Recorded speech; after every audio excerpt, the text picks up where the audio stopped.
To understand why a man's ego can hate the woman he is infatuated with, especially through the lens of Carl Jung's profound psychological theories, we must begin by defining the complex interaction between obsession, the ego, and the feminine archetype. Carl Jung, a pioneering Swiss psychiatrist, devoted much of his work to exploring the inner workings of the psyche, introducing concepts such as the shadow, anima and animus, individuation, and the collective unconscious. By delving into Jung's insights, we can uncover the origins of this paradoxical emotional response, how a man can be deeply attracted to a woman, yet simultaneously experience resistance, aversion, or even hatred from his own ego. The core of Jungian psychology lies in the idea that the human psyche is not a single entity. It is a synthesis of conscious and unconscious elements, each with its own desires, fears, and motivations. The ego, representing the conscious sense of self, identity, beliefs, our social mask, often stands in opposition to the deeper, less understood aspects of the psyche. When a man becomes obsessed with a woman, he may feel an intense attraction that seems irrational or uncontrollable, and this emotional storm can cause a crisis within the ego. Jung describes the anima as the feminine aspect within a man's psyche. The anima is not simply a collection of feminine traits, but a profound archetypal force that influences a man's emotions, creativity, intuition, and relationship with the unconscious. The woman he becomes obsessed with often embodies, in his perception, the qualities of the anima. She is the reflection of the deepest and most elusive feminine aspect within him. This reflection creates a powerful attraction and passion, but also stirs anxiety, confusion, and resistance. Why does the ego hate the woman who awakens such obsession? The answer lies in the role of the ego as a gatekeeper. The ego tries to maintain stability, control, and define the self. When the anima takes over the spotlight of emotions, especially by projecting onto a real person, the ego feels threatened. Obsession is a sign that something from the unconscious is demanding attention, a force that cannot be neatly controlled or categorized. Jade, according to the ego's preferences, the woman, as the projection of the anima, becomes the object of desire and fear. She represents the unknown, the mysterious, the transformative. She challenges the man's existing ways of thinking, feeling, and relating to the world. The ego, sensing its own fragility, resists. Hatred may arise, not necessarily directed at the actual woman, but at the disruptive power she embodies. The ego resents the loss of control, the instability of identity, and the vulnerability that comes with obsession. Jung clarified in his works that obsession is not love. Obsession is a symptom of projection, when the psyche attributes unconscious material to an external object, in this case, a woman. True love, from Jung's perspective, requires the withdrawal of projections, the recognition of the other as a separate, autonomous human being. In contrast, obsession is nurtured by imagination, idealization, and the continuous inability to integrate unconscious content. This is where darkness appears. Darkness, another key concept in Jungian theory, includes aspects of the self that are denied, repressed, or unacknowledged. When a man is obsessed with a woman, his shadow may contain feelings of lack, shame, or guilt. The woman, as a projection of the anima, stirs these shadow elements, forcing them to surface in consciousness. The ego, uncomfortable with this confrontation, experiences feelings of hatred, not only towards the woman, but also towards its own hurt and vulnerability. To illustrate this motivation, consider the typical archetype of the deadly seductive woman. She is attractive, mysterious, and seemingly dangerous. The obsession with her is a mix of desire and fear. She threatens to shatter the man, revealing his weaknesses, hidden desires, and unmet needs. The ego, in an effort to maintain a sense of control, shrinks back.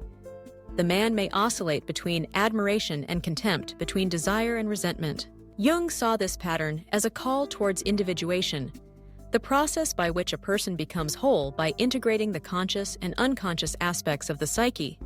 The obsession with the woman projected by the anima is a signal that something important is missing in the man's conscious life.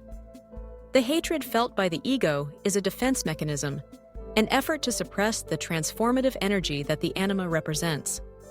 But to mature, to grow, the man must face his projections, master his shadow, and embrace the feminine element within. The journey begins with self-awareness. The man must realize that his feelings toward the woman are not simply about her, but about himself. She is a mirror, reflecting his inner world, unmet desires, fears, and wounds. Hatred is a clue pointing to parts of himself that he has not accepted.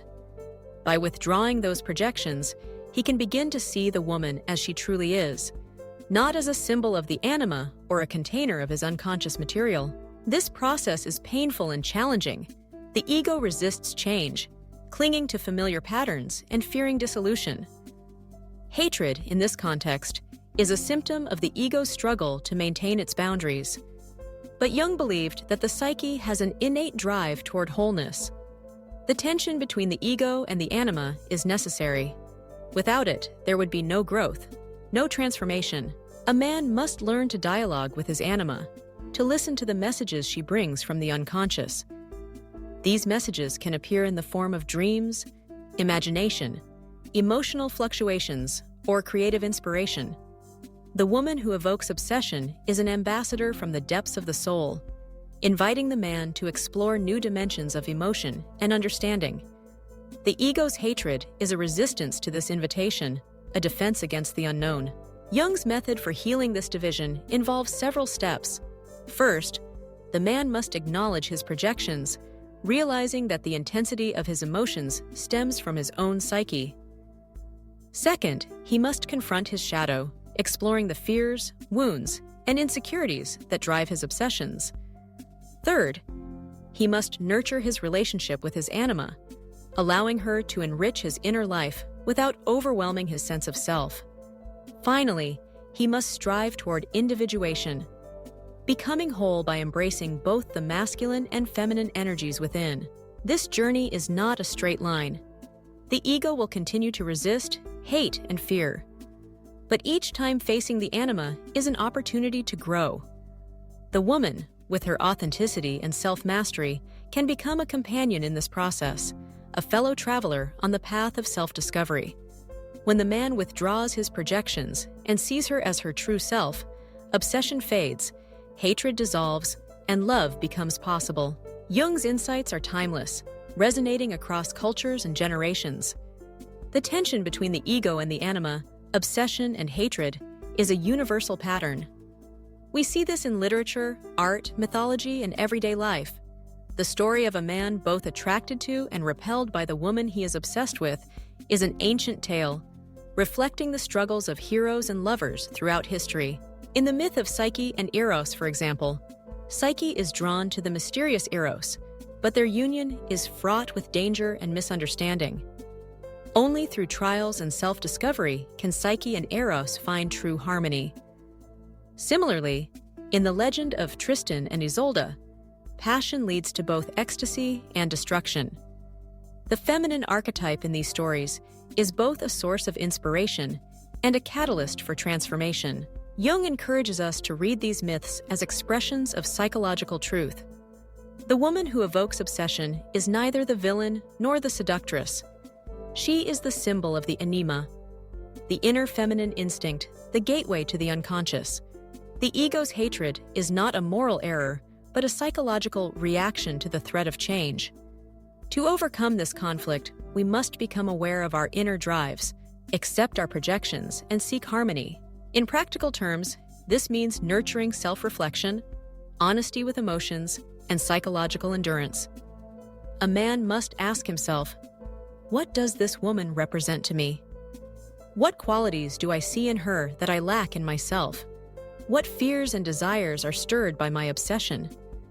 By answering these questions, he can begin to reclaim his illusions, heal wounds, and transform his relationship with femininity. Jung believed that each person has both masculine and feminine elements within, anima and animus. When these elements are separated or denied, the psyche becomes fragmented, leading to obsession, hatred, and suffering. The goal is harmony. A man must learn to respect his anima embrace the gifts from her, and find balance within himself. A woman with her autonomy can become a partner in this process, a companion on the path toward wholeness. The journey is still ongoing. The ego will always resist, always fear losing control. But each encounter with the anima is an opportunity to grow. Hatred is not the end. It is a sign pointing to the need for change. By facing one's reflections, mastering the inner darkness, and embracing the feminine element within, a man can overcome obsession, overcome hatred, and move toward love and self-acceptance. Jung's wisdom invites us to perceive relationships as mirrors of the soul. The woman we are obsessed with is not merely an external object. She is a reflection of our deepest desires, hidden wounds, and untapped potential. The ego's hatred is a defense mechanism against the unknown, but it is precisely in the unknown that growth occurs. By turning inward, by embracing the anima, by seeking harmony, we can transcend the cycle of obsession and hatred and discover the true meaning of love. This process is neither easy nor quick. It requires courage, humility, and perseverance. The man must be willing to face his fears, let go of illusions, and accept his own vulnerability. The woman, in her autonomy, must be honored and respected, not as a projection, but as a human being. Only then can the cycle of obsession and hatred be broken. In summary, Carl Jung's teachings illuminate the paradox of why a man's ego can hate the woman he is infatuated with. The answer lies in the dynamics of projection, the tension between the ego and the anima, and the confrontation with the shadow. Obsession is a call for transformation, a signal that the psyche is seeking wholeness. Hatred is a defense mechanism against change, but change is necessary for growth. By embracing the journey of individuation, by withdrawing projections, and by honoring both the masculine and feminine elements within, a man can overcome obsession and hatred, moving toward love, integration, and self-acceptance. This is the path Jung outlined, a path of self-discovery, healing, and transformation. The woman is not the enemy, she is the gateway. The ego's hatred is not a curse, it is an invitation.